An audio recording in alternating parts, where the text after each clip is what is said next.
Yes. Okay, let's go to presentation mode. So, yeah, welcome to my talk about from forms to OpenGL. So I will talk a little bit about stuff that we've been working on for the past few years. So let's get started. So let me introduce my company that I founded together with three colleagues in 2002. We are located in Innsbruck, Tyrol, Austria. We are specialized in Java, JavaFX, SWT, and web development, and helping customers around the world from America to Europe to Asia, implementing custom software solution. We work for the public sector in Germany, for transportation companies, you name it in the end. Something about myself. My name is Tom. I'm CTO of Best Solution. I'm the founder of the FX Clips project, providing um, an IDE plugin to ease development of JavaFX applications, and an implementation of the Eclipse 4 runtime platform, who normally ships with SWT, where it can exchange that to JavaFX. I'm an Eclipse committer on various Eclipse projects, Eclipse platform. This is what you know as the Eclipse IDE, EMF, the Eclipse modeling framework, where I take care of the data binding integration, and many, many more in the end. So what are the topics that I'm going to touch today? We start with boring business UIs, forms, just forms, but we take a special look at usability, accessibility, automation, what you see is what you get, editors, code generation, and stuff around that. So I hope that's not going to be boring. Then we look business UIs part two, where we look a little bit about PDFs. So almost all business applications somehow have to show PDF files for viewing and annotating them. And last but not least, we are looking at integrating native rendering pipelines like OpenGL, DirectX, you name it, into JavaFX using a project, open source project called DriftFX. So we take a look what happened since we announced the project 2 years ago. We take a closer look how it works, what's possible today, and what's up for the future for the project. So let's start with the boring business UIs. So the first thing I'd like to show you a video of an application that we've been working on for the past, I think in total is the past year in the end. So let me start the video. So you see it's tightly integrated into the desktop, although you don't see the window trim, but we still keep the native behavior of your window on Mac and on Windows. We support stuff like adapting the UI if you don't have enough horizontal space.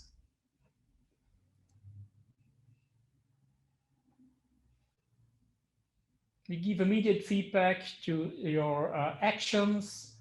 Uh, we can zoom in to 200%. So if you wear glasses and the normal font size is not big enough for you, you can zoom the application.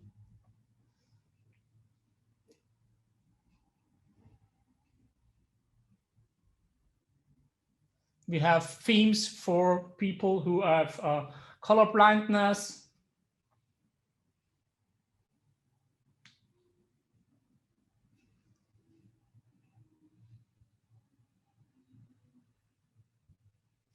You see something that is very usual to applications today. So keyboard focus is only shown when you navigate using the keyboard. If you press a button using the mouse, you don't see a focus border, which leads to distraction. We have tables with auto-completion in their editable fields.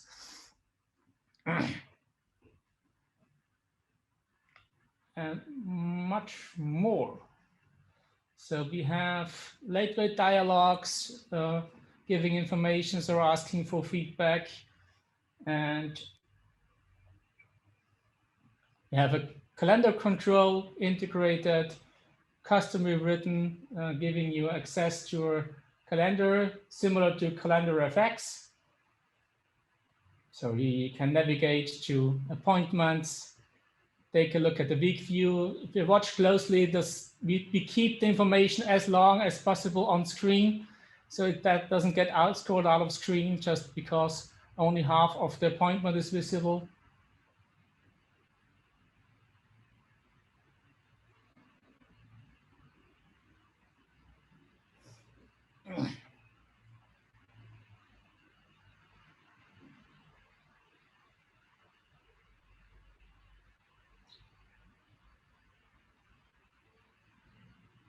We have a month view, giving you an overview of the month, but what you know from Outlook or any other calendar application in the end.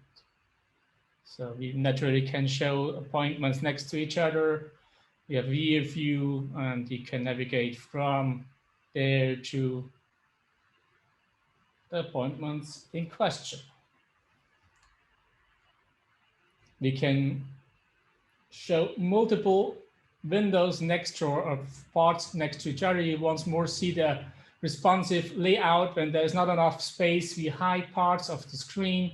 We adapt the grid so that all information is visual and can be used at any virtual size. Okay, that's the application. And just a tip from myself: add UX experts and designers to your project. It will really pay off. And follow the design 100%. 99% is not enough. If you want to have slick looking UIs like Dirk shows it all the time, it has to match 100% what the designer is drawing. So that's really, really important. So when we talk about forms, there are some guidelines you should follow. Follow the principle of least surprise. So each form should work the same. Resizing, keyboard shortcuts, field labels should be at the same location all the time. We ourselves prefer above the field. The important fact is always the same. It has to be the same location all the time. The same action has to be at the same place all the time. The save button, for example, in our case, is always on the lower right. Each action should behave completely the same. The save button just saves. It doesn't close the window. It saves it, and that's the same all the time. Other guidelines: you need responsiveness. So you should give immediate feedback when the user is hovering somewhere, executing actions. If you use animations, they should be smooth. If you have stuttering animations, that makes your application look really non-professional. You need to have responsive layouts to adapt to the screen width normally. You should avoid horizontal scrolling at any cost. You should keep the UI static. Adding and removing bars should not lead to flickering and making things jump around. You have to integrate into the native desktop environment. So under the native keyboard shortcuts, for Mac, it's the Apple key plus S. On Windows, it's Control plus S to save something. Under the native window interactions, the window close button on Mac is on the upper left. On Windows, it's on the upper right. This is very important because when you don't follow those guidelines, people will not feel comfortable with your application. Think about the blind people. Think about the color blind people. Think about the people with debility of sight, so people who wear glasses, who need a bigger font size. Think about power users who just use the keyboard. They don't want to use the mouse. These are all things that you have to keep in mind. So let's take a look at desktop integration. So the rule number 1 is use the appropriate keyboard modifiers. Control on Windows and the Apple key or Meta key on Mac OS. So when you have a key combination, you could do it this way, or the easier way in JavaFX is you use shortcut plus S. This adapts to the correct Meta key or Control key on Windows and to the Meta key on Mac OS. What's now? Rule number 2, use the correct keyboard sequence. undo and redo is different on Windows and on Mac. On Windows, it's Control Z and Control Y. On Mac, it is Apple Z and Apple Shift Z to undo. And watch out for native keyboard shortcuts from the windowing system. Window key plus arrow left, right, top, down are positions the window on the Windows desktop. On Apple, you have Apple plus V to close the window and Apple plus Q to close the application. So remember the demo that you saw. So we take over control of the window trim in our application, but we do it in a way that we keep the behavior of the native window. And Windows 10, for example, it should look like this. So the close button on the right-hand side.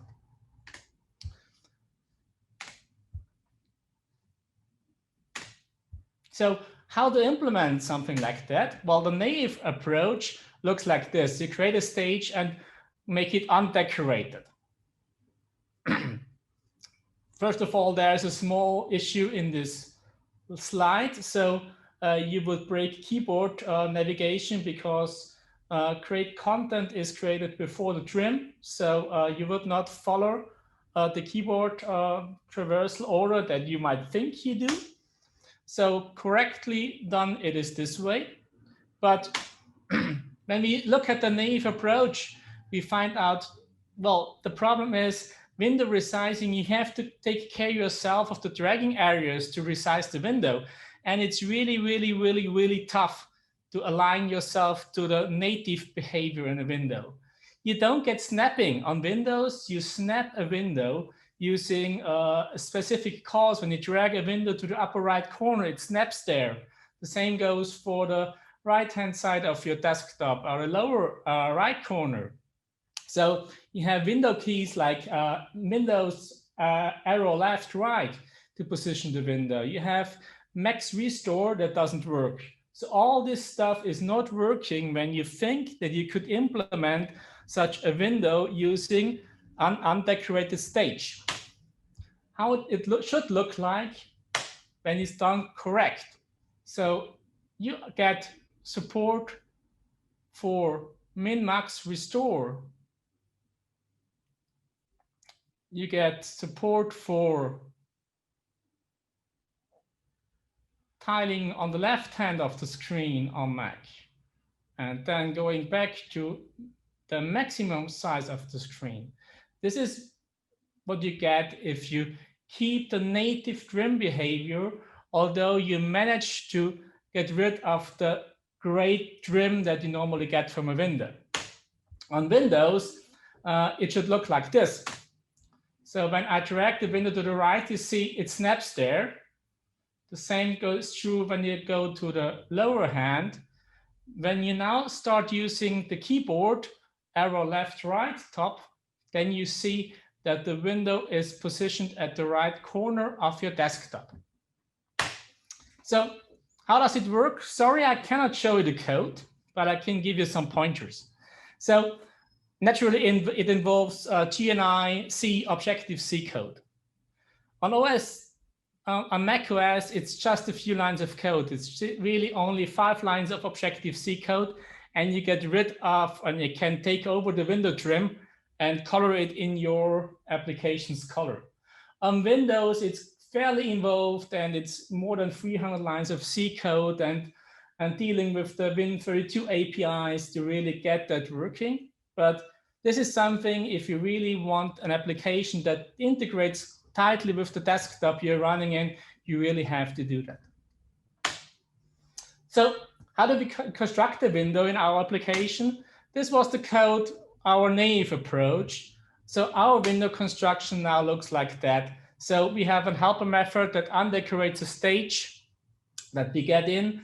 And yeah, it needs to deal a little bit with mouse events, but in fact, line 8 is the magic that we apply in our application that you just saw to get things working. So, can I get rid of that. Business UIs, responsiveness. For responsive grids, so it's really important when you do forms that you have a responsive grid. We really need to adapt your grid to the screen width normally, or the viewport width in reality. You have to have responsive layouts, adapt the layout to hide show areas depending on the width you have in the viewport. You have to adapt to the zoom of the viewport. So when somebody zooms in, the viewport size, you have less space in the viewport. So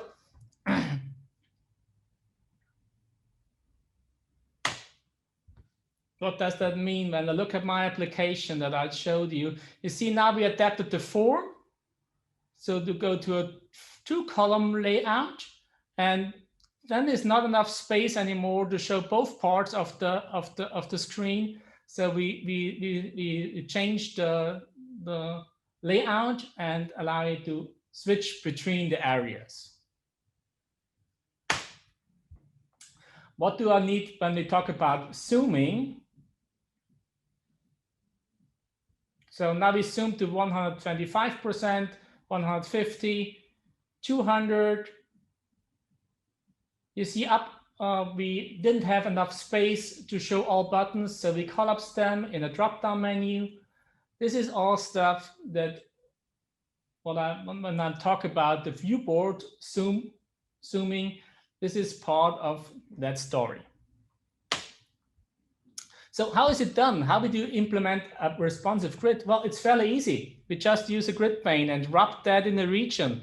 And whenever we hit a certain breakpoint in the size or width of the control, then we magically update the grid pane. And we have internally, if you don't give us any configurations, we have some algorithm going on and trying to find out what is the best layout that we could apply.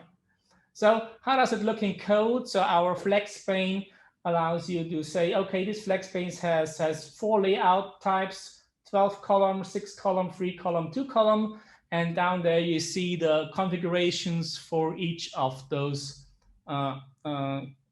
layouts. So when we look how that feels, so when we resize, we first go to a 6-column layout, and now we go to a 3-column layout. Wherefrom we denote that, so we can turn off some debugging, and then you see the really the columns that are in the grid that we use as the underlying layout container to implement a flex grid in JavaFX. So how's it done? We always zoom in 25% steps. We have a minimum of 50% and a maximum of 200% zooming.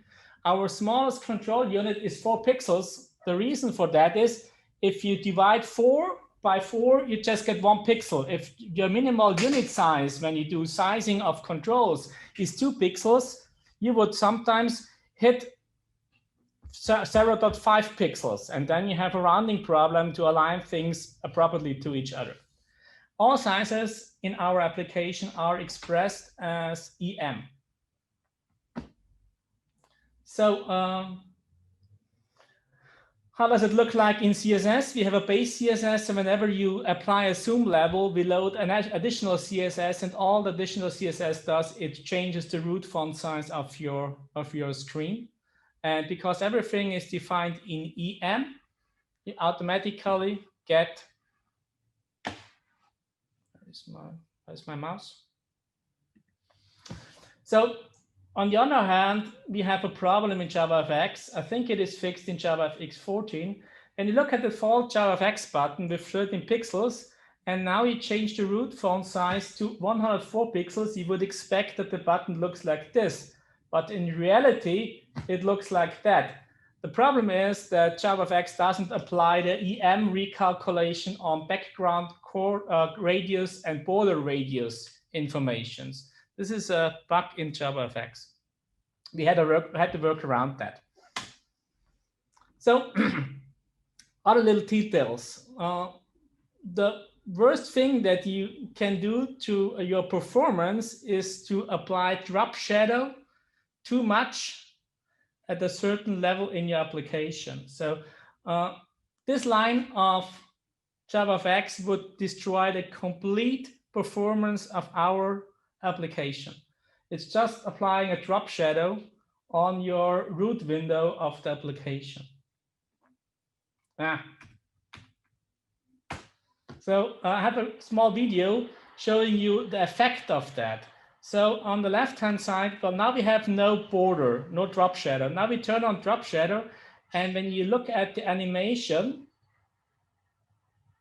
it's not smooth anymore. The button jumps around all the time.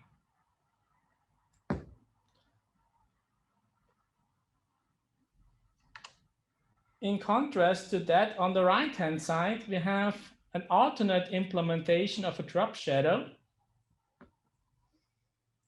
Currently, no drop shadow. Next thing is we turn on the drop shadow. And restart the animation, and it's still as smooth as it has been before. So drop shadow is really a problem to your performance. So first of all, drop shadow has not the same feature set as its counterpart in the HTML world, the box shadow. Drop shadow has a huge performance impact, especially when you apply it to a node which has a large subtree of nodes. And as part of FX Clips, we provide a special node with the same semantics as the HTML box shadow, but has superior performance against drop shadow. So whenever you are in need of applying a drop shadow or get a design from a designer who uses a box shadow implementation, I'd urge you to use our implementation of this specialized node. Let's talk a little bit about accessibility. Accessibility is more than just the screen reader. It's about zoom levels. It's about supporting the OS magnifier. So colors and all the stuff around that. So it's not just screen reader support. JavaFX, on the other hand, has an accessibility API since JavaFX 8 used something. But honestly, sometimes it feels they stopped halfway. It looks like it's not really battle-proofed. We managed to get into endless loops and stuff around that on Windows. So it lacks important stuff that you, for example, have in Swing, like multi-document interfaces. It has no support for virtual lists, which are two very important areas, if you ask me. Zoom is always taking away my cursor. So what are the roadblocks that we hit? Well, JavaFX virtual controls don't support the magnifier. JavaFX layouts support invisible elements to the accessibility API. So when you start navigating using the narrator of your accessibility tool, then you would reach invisible elements in your scene. And because of performance reasons, we often don't detach nodes from the scene graph. We just turn them invisible for a short moment and bring them back later on because of the performance hit when you reattach a node to the scene graph. So all that together, the application that you saw before is that we don't use any of the JavaFX default JavaFX controls. The only ones we use is a button, a label, a text field, and a text area. All other controls that you saw on screen are re-implemented by ourselves. Our custom controls don't use the control skin behavior pattern. We simply derive from region and implement our controls from there. We have a list view who supports sections. We have a table view supporting fixed columns. We have a scroll container with overlay scroll bars, virtual scrolling, allowing us to scroll elements into view on demand. We have specialized tooltips who are lightweight tooltips. Something that we don't have is a tree view, but we anyways don't want a tree view in our application because of accessibility reasons, tree views are a discouraged pattern. So how does our list view, for example, look like? It's about 1.5 thousand lines of code. And on the right-hand side, you see how we are setting it up. So this is our accessibility API that we use internally. So at line 9, we say it's a list view. On line 10, when the accessibility API calls us and asks us for information, we reply with the correct information on the scene. To support accessibility 100%, the moment we recognize that we are running under accessibility tools, we are devirtualizing our scene graph so that we can really support accessibility, because JavaFX lacks this information completely. So heavyweight versus lightweight controls. So one problem of pop-up windows in JavaFX is they are not part of the scene graph hierarchy of the owner. So you cannot really apply CSS cascading informations on them. So on the other hand, what's wrong with tooltips? And what's wrong with tooltips? Let me show you a small screen glass. Watch for the pointer. So at the moment the tooltip has been showing up, the pointer changed from a hand, from a pointer to, from the hand to the pointer. So this is something that makes your UI not look that slick as it could be. On the other hand, we have lightweight tooltips. So we saw there when we hovered the node, no pointer change. It felt a lot smoother than the popping up of the tooltip window in the background. So how is it done? So when we look at our window, we have the application content, and on top of that, we have a modal dialog layer allowing us to show modal dialogues. On top of that, we have a tooltip layer. Normally, you don't see them, so they are hidden. And when you look at the application from the side, you would see that they are above each other. Normally, those two layers are hidden. The tooltip layer is anyways always hidden. And the modal dialog layer only pops up at the moment that we show a modal dialog.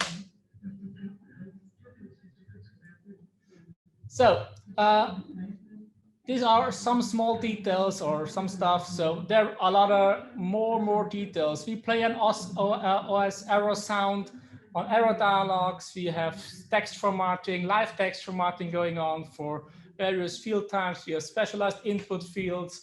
We have a custom calendar control. We have validation. We have stuff. Next thing is business UI and automation. So remember the principle of least surprise. How do we ensure the save button is always on the same place, has the same label, has the same icon? How to ensure all forms adapt responsive in the same manner, same breakpoints, same label position? How to ensure all fields have labels, accessibility texts assigned, tooltip texts assigned? How to?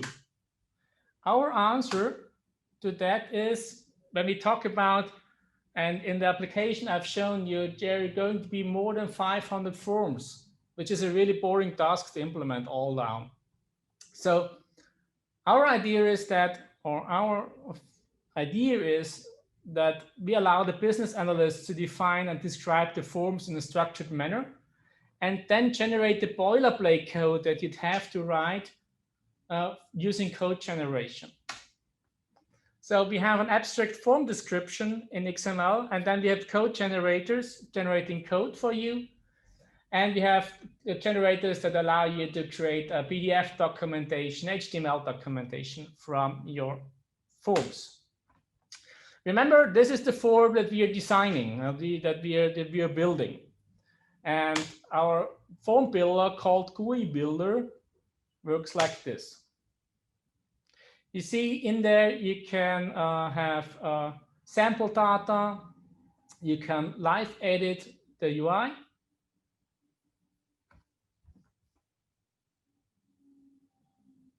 You see the button label is updated immediately.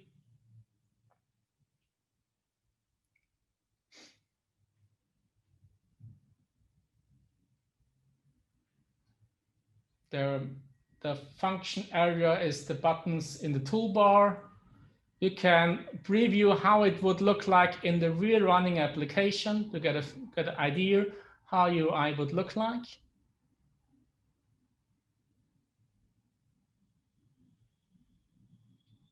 You can take a look how your form parts look like in various layouts. So 12-column layout, 6-column layout, and there you see in the 6-column layout, address type and address art are not perfectly calculated by our algorithm. So we overrule that algorithm and say, okay, in the 6-column layout, we want you guys to only take 3 columns. This guy takes 6. And the city at the bottom takes 4 columns. This allows you to check that your form will render perfect in any screen layout that you normally have.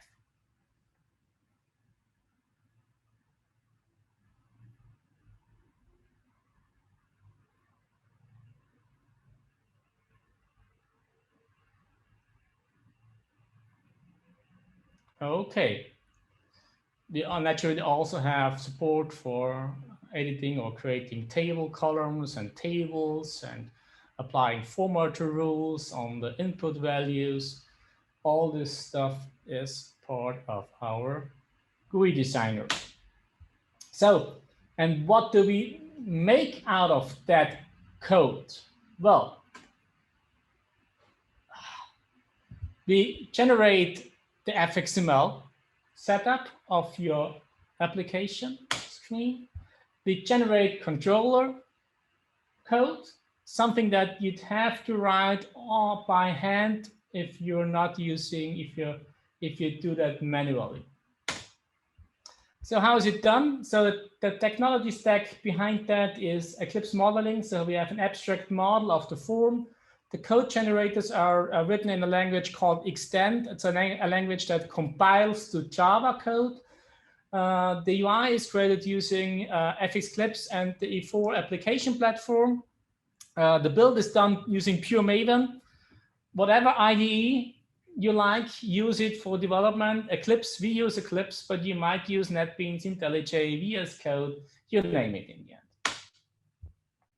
So next business UI topic, PDF files. We developed a PDF view together with EM software in Germany with special focus once more on accessibility, keyboard interaction. It has some very special features. Allow you to load annotation from external resources, not only from the PDF file. Allow to view multiple PDF files if they are one, so you can scroll endlessly through PDF files. Special focus on OCR documents. So there you often have lines that are not perfectly, not perfectly aligned. We have support for multiple rastering backends. Currently, we support PDFbox and PDF view. And here's a short video of this viewer in action. So you have the features that you used to from Acrobat Reader, that the zoom level is bound to your window width.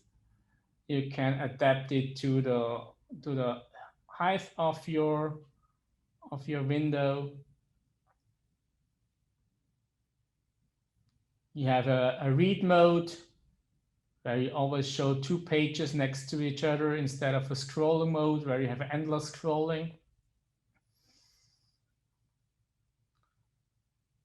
We have insane support for zooming.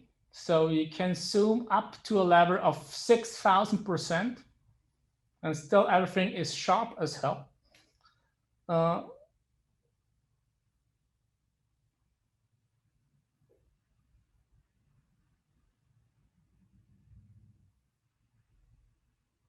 We support text selection using the mouse or the keyboard to apply annotations on the text.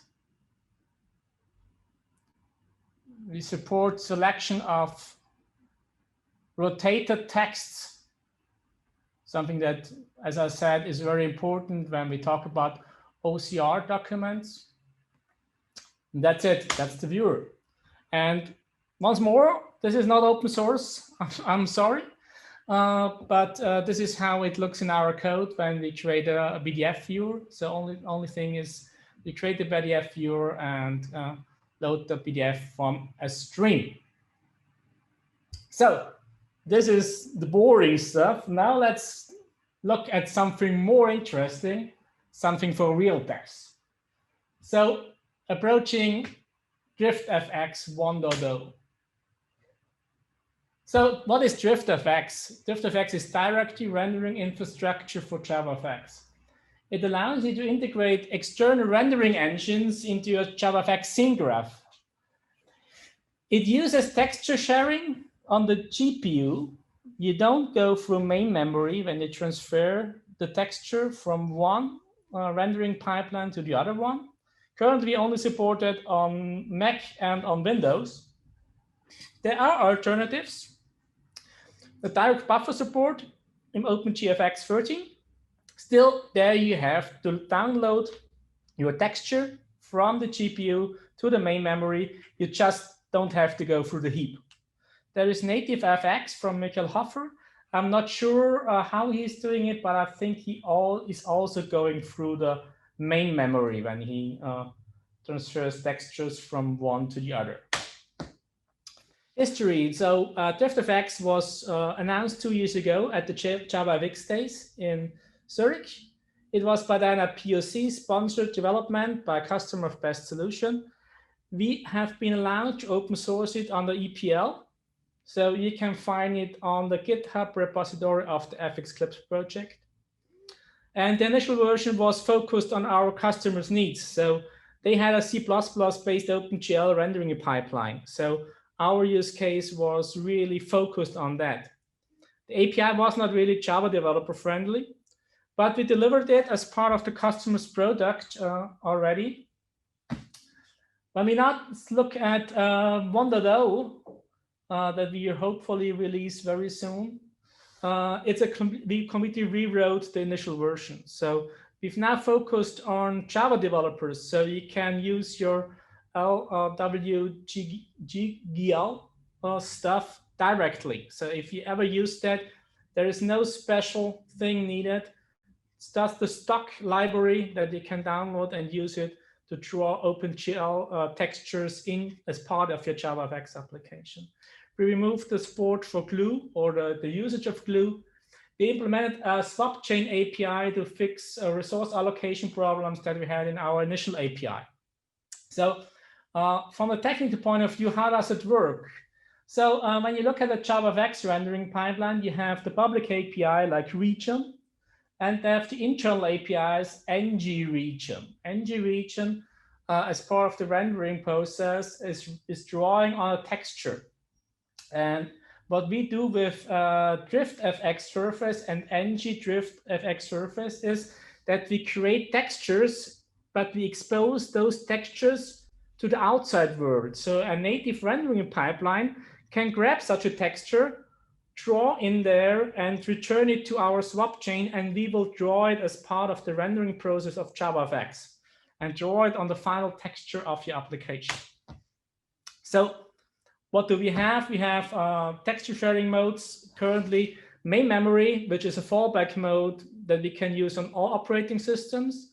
We can use IO surface on OS X to share the texture between OpenGL and JavaFX. On Windows, because JavaFX is rendering using DirectX, we have to use NVDX interrupt, where we grab a texture and share it with our JavaFX DirectX textures. And for Linux, unfortunately, we don't have any GPU texture sharing currently available.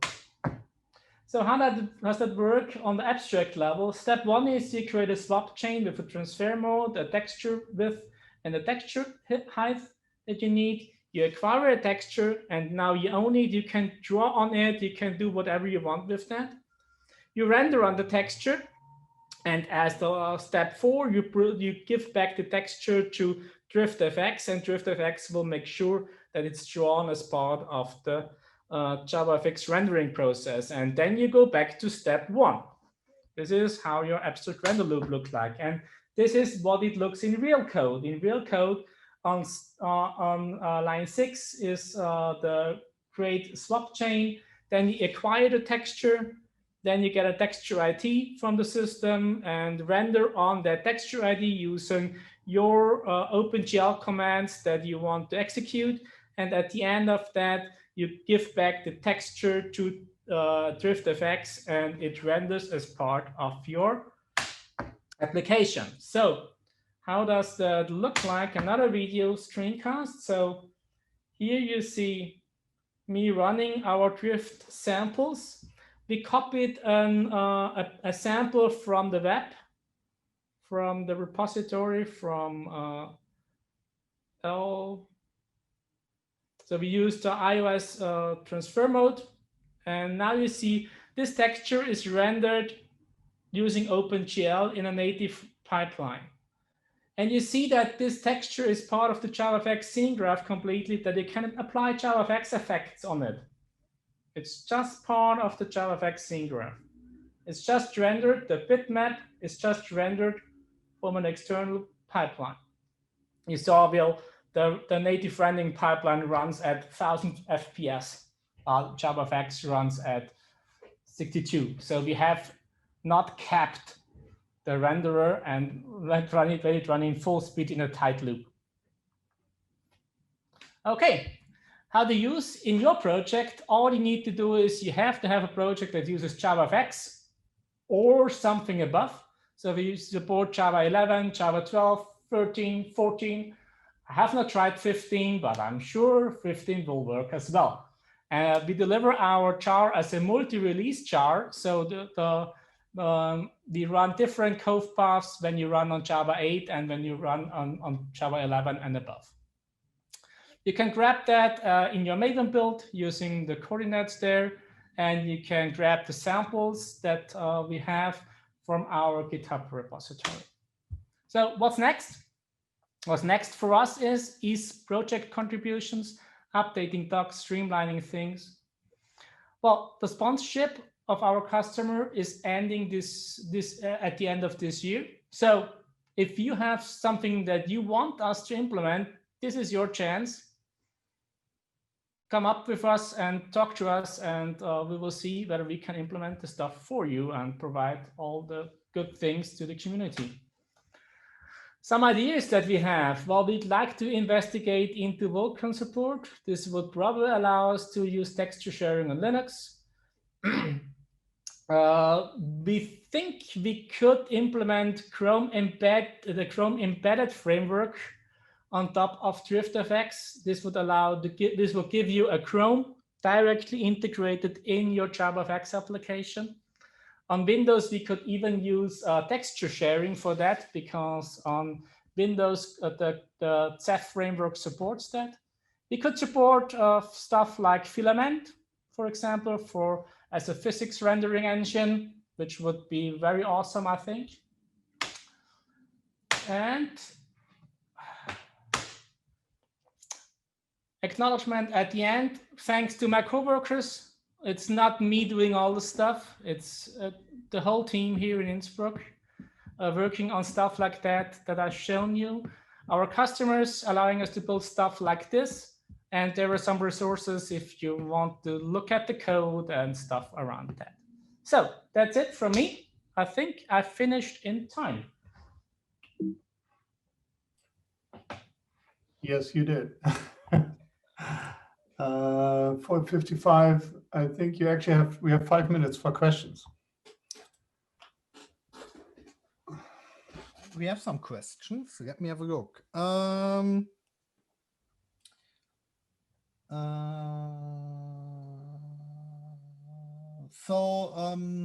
There was a question about so someone mentioned JGoodies from the Swing area, and he asked if there's something like JGoodies as a good open source alternative to do things like the one that you have shown. Well, JGoodies is more about control extensions and stuff like that, right? So it's Yeah. similar to. I've never used Swing myself, so Okay, okay. So yeah, it's not that much control extensions. They have a layout, a quite good layout to create forms. They were the first that really had good validation support and so visual and encode for beans and forms. This was what JGoodies did a lot. So like having quite good support to create nice looking forms for okay. so let's say it maybe like that. I think Dirk implemented some form library, right? Yeah, some of my students did. Yeah, so that takes you up to a certain point if you need a consistent form layout. But it could definitely use some TLC, some tender loving care and extensions and improvements. Yeah. Okay. So about drift, there was a question: is it possible in future to expose a native surface in JavaFX? This would open doors to 3D communities. This is what we do. This is what DriftFX does. It exposes a texture you can draw on using OpenGL. So let me just open my. If Zoom is always moving in between. So Yeah. Here we are in our code base. So here you see our demo application. Here we load an object model using lightweight. What is LWGDL story? So here we use native rendering to we create a shader and draw a texture on a JavaFX node. So here we do the real rendering. We create a frame buffer, we bind the frame buffer, and then we do the render step. The render step, there we execute native OpenGL calls and draw it on the texture. The texture is, you draw on the texture, and at the end you say JavaFX, here is the texture I've drawn all my OpenGL commands on. Take that texture and render as a part of the JavaFX scene graph. So we are doing that already. JavaFX is exactly what this guy asked for in the end. Okay, perfect. And there was a question about DriftFX about the Maven coordinates, but I assume it's maybe even easier to give a hint to the repository, right? So you can take, well, the best thing is probably you take a look at, well, the Maven coordinates are here. If you want to take a photo of your screen. So we currently push that to the repo at Eclipse.org. We even make it available as part of the releases in our GitHub project. So the important coordinate for you is here. Drift, these are all FX Clips projects that we currently work on, and Drift is part of that. It's an extra sub-project there. Okay. DriftFX, here we go. Here you see our releases. We also release all the jars, not only to the Maven repository at Eclipse, but also to GitHub.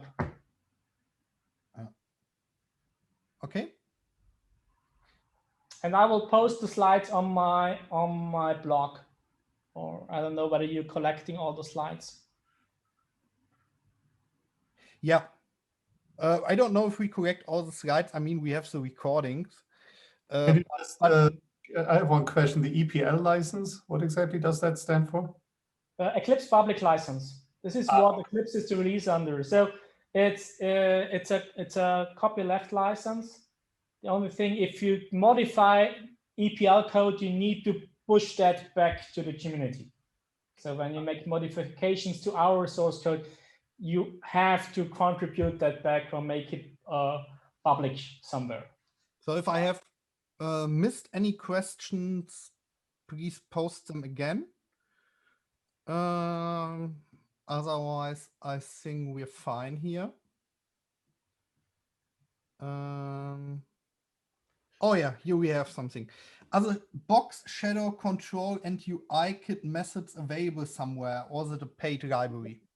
No, the drop shadow node is available as part of the FX Clips project. So it's even you can get that. We even released that not to Maven Central, but also to a Maven repository. It's just one class, so it's part of FX Clips. But I could post those informations as well where it's available. There's even a blog post from me on that topic, that very topic. Okay. So then there is a question about UI kit undecorated stage in that project. This is not public. This is not open source. Yeah. Okay. Okay. Got it. So then there is a question about FXML. And the question is how you can externalize properties out of FXML so that you can, for example, define the width and or let's say the preferred width and height of buttons in an external file that can be included in all FXML files. No, this is something you do with CSS. This is named CSS. So you have a button with a selector. I don't know, my square button, and then you have in a CSS file you have the breadth, width, height, and all the stuff around that. So it's nothing that you do with FXML. The problem with FXML would even be then it's hard coded. You cannot zoom it. So only when you use CSS with EM, you can really apply a zoom level to zoom in and zoom out in the end. Okay. And then at the end, we have two questions for the PDF renderer or PDF view. So first question is this also on GitHub? And the other question is it possible to drop margins? I'm not sure on drop margins. We could certainly do that. Currently not. It is not open source. I'm sorry. Okay, good. But if somebody needs that, he can contact you. Well, we've done that together with EM Software, so they are the owner of the code in the end. Okay. Okay. Or even their customer probably is the owner of the code. That's something that we did the implementation in the end, right? So. Okay. Good. So it looks like we don't have any additional questions.